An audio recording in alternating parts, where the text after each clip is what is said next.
ব্যাপারগুলো বাদ দিয়ে দে, তুই আমার সাথে যত ফ্রি হতে পারবি ততই ভুল কম করবি। ভুল না করলে শাস্তি পেতে হবে না, শাস্তি না পেলে আমাকে ভয় পেতে হবে না। আমি চাই না তুই সারা জীবন আমাকে ভয় পা। আদিবা কাগজটা পুরের সাথে সাথে গুছিয়ে রেখে দিল। পৃথিবীর সবাই মিলেও যদি আদিত্যের সাথে তার বিয়ে দিতে চায়, তবুও সে এই বিয়েতে রাজি না। এই বিয়ে কিছুতেই হতে পারে না। আদিত্যের মতো রাগী ছেলের সাথে সারা জীবন থাকা অসম্ভব। আদিবা পড়াশোনা শেষ করে নিজের মতো থাকতে চায়, আদিত্যের অত্যাচার থেকে মুক্তি পেতে চায়। যাই হোক, ভবিষ্যতে কি হবে সে নিয়ে এখন না ভাবলেও চলবে। আপাতত আদিত্যের কাছে ক্ষমা চাওয়া উচিত, কারণ তার জন্য আজ আদিত্যকে থাপ্পড় খেতে হয়েছে।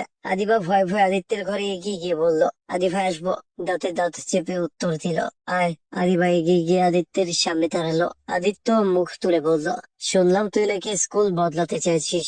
না মানে ভাইয়া, আমার জন্য তোমাকে অনেক ব্যাগ পেতে হয়, তো তাই ভাবছিলাম স্কুল বদলাবি ভালো কথা, কিন্তু স্কুলে যাওয়ার জন্য হাত পা আস্ত থাকবে তো। মামা মানে আমি কি বোঝাতে চেয়েছি তুই বুঝেছিস আমি জানি, কিন্তু তোদের স্কুলে পড়লে কি অসুবিধা ভাইয়া? আমার তো কোনো অসুবিধে নেই, তুই সারা জীবনের জন্য হাঁটা চলার ক্ষমতা হারাবি, তাতে আমার অসুবিধা কি? সেটা যা অসুবিধা সেটা তো তোর। আমি বিছানায় বসে ভাইয়ার দিকে তাকে কাচুমাচু মুখ করে বললাম, ভাইয়া আমি তো বলে দিয়েছি আমি আপুর স্কুলে ভর্তি হতে চাই। এখন বড় চাচিকে কি বলে নিষেধ করব? কিভাবে নিষেধ করবি সেটা তুই জানিস। তাল বাহানা শোনার মতো সময় আমার নেই। আজকের রাতটা তোর কাছে সময় আছে, হয় বাবার সিদ্ধান্ত বদলানোর ব্যবস্থা কর, অন্যথায় সকালের জন্য প্রস্তুত হ। জানিস তো আমার কথা নড়চড় হয় না। পা ভাঙবো বলেছি মানে ভাঙবই। ভাই আমার ঘরে কোনো মেয়ের এতক্ষণ থাকার অনুমতি নেই, এখন যাই এখান থেকে, আমি শাওয়ার নিব। কিভাবে কি করব বুঝতে পারছি না, তবুও বাহানা বের করার চেষ্টায় লেগে পড়লাম, কারণ এছাড়া কোনো উপায় নেই। আমি বিছানা ছেড়ে দরজার কাছে যেতেই ভাইয়া আবার আমায় ডাকলো। আমি পেছন থেকে সাথে সাথে আবার চোখ সরিয়ে নিলাম, কারণ ভাইয়ার শার্টের বোতাম খুলছে। আমি লজ্জা পেয়েছি দেখে ভাইয়া বোতাম লাগাতে লাগাতে আমার কাছে এসে দাঁড়িয়ে দাঁত কটমট করে বলল, বলেছি না লজ্জা বাদ দিতে, আমার সাথে যে কোনো ব্যাপারে ফ্রিলি কথা বলবি। যাই হোক, আচ্ছা আদিবা, তুই আমার নামে নালিশ করার সাহস কোথায় পেলি? প্রশ্নটা শুনেই গলা শুকিয়ে গেল আদিবা। কি উত্তর দিবে এখন?